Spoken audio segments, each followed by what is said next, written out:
السلام علیکم، باخبر کسان ویڈیو چینل کے ساتھ میں ہوں آپ کا میزبان رضوان خان۔ نت نئے پروگراموں کے ساتھ ہم آپ کے پاس آتے ہیں کسانوں کے مسئلوں کے حل لے کے۔ جیسے کہ ہم پچھلے اپنے تمام پروگرامز میں آپ کے ساتھ مختلف غذائی عناصر کو ڈسکس کر چکے ہیں کہ مختلف غذائی عناصر زمین میں کم ہو جاتے ہیں تو اس سے کیا فرق ہوتا ہے اور غذائی عناصر کی کیا اہمیت ہے، کوئی بھی عنصر ہے اس کی کیا ضرورت ہوتی ہے۔ اسی طرح سے اس کے علاوہ کچھ اور ایسی چیزیں ہیں جن کی وجہ سے ہماری پیداوار جو ہے وہ متاثر ہوتی ہے۔ سب سے پہلی چیز کہ کبھی ہم نے شاید سوچا نہیں کہ جو ہماری زمین ہے اس میں بیماریاں پیدا ہوتی ہیں۔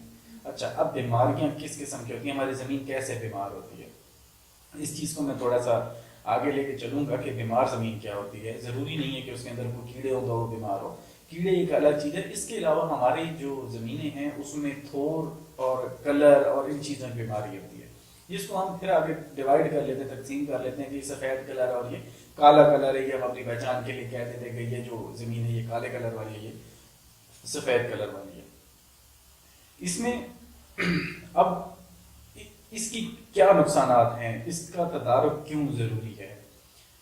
اوسطاً ہماری جو زمینوں کی پیداوار ہے 29 سے 30 من ہے، پھر اس کے بعد کلر جب پیدا ہو جاتا ہے زمین میں تو اس کی وجہ سے ہماری جو پیداوار ہے وہ اور بھی کم ہو جاتی ہے۔ اس چیز سے نمٹ کے ہم اپنی پیداوار کو بڑھا سکتے ہیں۔ کیسے؟ ہمارے اکثر لوگ اس طرح دیکھتے ہیں کہ جو کلر والی زمین ہوتی ہے جہاں پر نمکیات زیادہ ہوتے ہیں، کالا کلر ہے یا سفید ہے، اس کو یا تو چھوڑ دیتے ہیں یا تو ادھر ایسے ہی بس بیج پھینک دیتے ہیں تاکہ بس کچھ نہ کچھ اگ گئے، اور اول تو کچھ اگتا نہیں ہے، اگر کچھ اگ گئے تو اس کی جو پیداوار ہوتی ہے وہ بہت ہی کم ہوتی ہے۔ لیکن آج میں اس پروگرام کے ساتھ آیا ہوں کہ ان زمینوں کو ہم صحیح کیسے کر سکتے ہیں، ان کو بہتر کیسے کر سکتے ہیں تاکہ ان سے ہم اچھی پیداوار لے سکیں۔ اس کے لیے سب سے پہلے تو ہمیں تعین کرنے کی ضرورت ہے کہ کلر کون سا ہے، کالا ہے یا سفید کلر۔ اب جب ہم اس کلر کی بات کرتے ہیں تو سب سے پہلی چیز یہ ہے کہ کلر والی زمین کے لیے ہماری جو سفید کلر والا زمین ہے وہ سب سے زیادہ ہمارے پاس 80% زمینوں میں پایا جاتا ہے۔ ایسی صورت میں ہم کوئی ہمارے مختلف ٹیکنیکس استعمال کی جاتی ہیں کہ یا تو پہلے اسکریپ کر لیا جاتا ہے اوپر سے سفید کلر۔ وہ سفید کلر یا نمکیات جو ہیں وہ آتے کیسے ہیں، اس کی بھی وجوہات میں پچھلے اپنے پروگرام میں ڈسکس کر چکا ہوں کہ یہ جب نہروں کا پانی ہمارے پاس آتا گیا تو وہ اس کے ذریعے بہت سارے نمکیات ہماری زمینوں کے اندر ٹرانسفر ہوتے گئے۔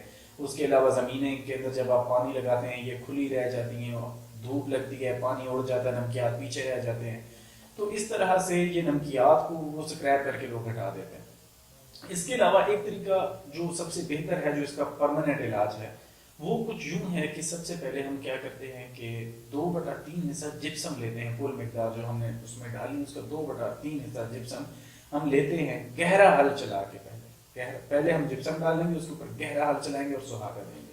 اب کیا ہوگا کہ جپسم زمین کے اندر مکس ہو جاتا ہے۔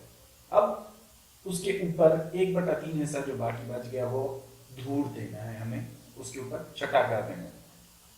اس کے بعد اس کے اندر ہم نے زمین میں پانی کھڑا رکھنا ہے۔ پانی کھڑا رکھنے کا مقصد کیا ہے؟ تاکہ پانی جب کھڑا رہتا ہے تو اس کا ریئیکشن ہوتا ہے جپسم کا اور سوڈیم کا، نمکیات کا۔ جب یہ ریئیکشن ہوتا ہے، اس ریئیکشن کے ذریعے جتنے بھی نمکیات ہیں وہ زمین سے نچلی سطح پر جانا شروع ہو جاتے ہیں اور آپ کے پاس نقصان دہ سے فائدہ مند نمکیات پیدا ہونا شروع ہو جاتے ہیں۔ اب وہ فائدہ مند نمکیات جو ہیں وہ پودے کو فائدہ دیتے ہیں اور زمین نرم ہو جاتی ہے اور گہرا حل چلا ہوتا ہے۔ اگر زمین چکنی ہے تو اس صورت میں آپ نے زمین ہموار کر لینی ہے۔ اچھا، اب آپ نے اس کے اندر اپنا بیج اگا لینا ہے۔ بیج کے مختلف طریقے ہیں، چھٹے سے بھی کرتے ہیں، ڈرل سے بھی کرتے ہیں، کھیلیاں بھی کرتے ہیں، گپچٹ بھی کرتے ہیں۔ طریقہ کوئی بھی ہو، اس کے لیے شرح بیج جو ہے وہ زیادہ رکھیں۔ سفید اور کالے کلر والی زمینوں کے لیے شرح بیج آپ کو تقریباً عام زمینوں سے اس لیے زیادہ رکھنا پڑتا ہے کہ جو کلر والی زمین ہوتی ہے، ایک تو اس میں نمکیات کی چونکہ نمکیات بہت زیادہ ہوتے ہیں جو جڑوں کے آس پاس اکٹھے ہو جاتے ہیں، جس کی وجہ سے آپ کے پودے ضائع ہو جاتے ہیں۔ اس کے علاوہ جو کالے کلر والی زمینیں ہوتی ہیں یہ سخت ہوتی ہیں اور اس میں پانی کا اور ہوا کا گزر بہت کم ہوتا ہے، جس کی وجہ سے پیداوار اور بھی کم ہو جاتی ہے۔ جب پانی کا اور ہوا کا گزر کم ہوتا ہے، اس کی وجہ سے اس میں موجود اچھے جراثیم جو فائدہ دیتے ہیں زمین کو، نائٹروجن پروڈیوس کرتے ہیں، اس کے علاوہ ہوا میں سے مختلف قسم کی چیزوں کو زمین کے اندر ڈال دیتے ہیں، اس کے علاوہ زمین کے جو ذرے ہیں ان میں سے مختلف ان اویلیبل مطلب جو مہیا نہیں ہوتی ان چیزوں کو مہیا فارم میں لے کے آ جاتے ہیں، وہ جراثوم جو ہوتے ہیں وہ مر جاتے ہیں، وہ پیدا نہیں ہوتے. تو اس صورت میں وہاں پر زرخیزی بہت کم یا نہ ہونے کے برابر ہو جاتی ہے. اس لیے ایک تو اس کو گہرا حل جب ہم لگاتے ہیں تو اس سے تھوڑی بہت اس کی جو مٹی ہے وہ کھل جاتی ہے. دوسرا، اسی زمین میں ایسی زمین میں ہمیں شرح بھی زیادہ رکھنا چاہیے جو عام زمین ہے اس سے. عام زمین میں اگر ہم 50 کلو گرام فی ایکڑ ڈال رہے ہیں تو اس زمین میں ہمیں تقریباً 55 سے 60 کلو گرام فی ایکڑ ڈالنا پڑتا ہے گندم کے لیے بیج. یہ اس کے علاوہ کوشش یہ کریں کہ خاص ورائٹیز جن کا جو ہے کلراٹھی زمینوں کے لیے جو بہتر ہیں، جیسے کہ پاسبان 90، اس کے علاوہ ہمارے پاس گلیکسی آ جاتا ہے، اس کے علاوہ آری 2011 آ جاتا ہے، فیصل آباد 2008، یہ ہمارے پاس وہ ورائٹیز ہیں جو یہاں کلراٹھی زمینوں کے لیے بہتر ہیں یا یہاں پر پھر بہتر پرفارم کر جاتی ہیں، اچھی آپ کے پاس پیداوار دے جاتی ہیں.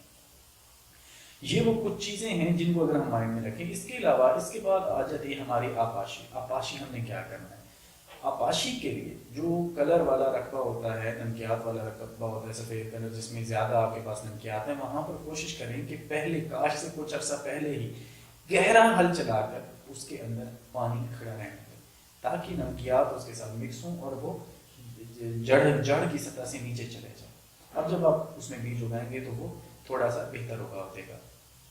اس کے بعد دوسری چیز آپ یہ کریں کہ اس کے ساتھ 10 کلو گرام گندہ کا تیزاب فی ایکڑ آپ استعمال کریں. اس سے کیا ہوگا، جب اگاؤ سے پہلے جب آپ یہ لگا دیتے ہیں تو وہ نمکیات کو گھول کے جڑ کی سطح سے نیچے لے جاتا ہے، جس کی وجہ سے آپ کی پیداوار اور بھی بہتر ہونے کے امکانات ہو جاتے ہیں. اصلاحی عمل کے بعد ہم اس کے جو کھادوں کا استعمال ہے وہ کچھ تھوڑا سا مختلف رکھتے ہیں جو عام ہم زمینوں میں دے رہے ہیں اس سے. وہ اس طرح سے کہ 2.5 بوری یوریا، اس کے علاوہ اصلاحی عمل جب ہم کر لیتے ہیں اس کے بعد ہم نے 2.5 بوری یوریا، 5 بوری سنگل سپر فاسفیٹ، اس کے علاوہ آپ جیسے سلفیٹ آف پوٹاش، یہ ہم تقریباً 2 بوریاں اس کے اندر ڈال سکتے ہیں.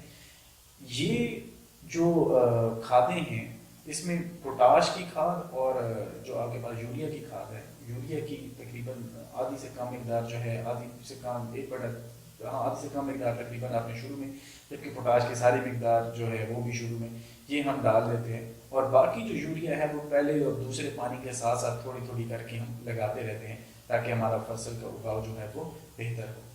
اس لیے ہمیں ایسی زمینیں جو کلر والی ہیں، تھور والی ہیں، ان کا سب سے پہلے تجزیہ کرانا چاہیے. سب سے بہتر تو یہی ہوتا ہے تاکہ ہم اپنی زمینوں کا تجزیے کے مطابق ایگزیکٹ ہم یہ پتہ کر سکیں کہ اس کو ہم نے کون سی کھاد کتنی کتنی دینی ہے.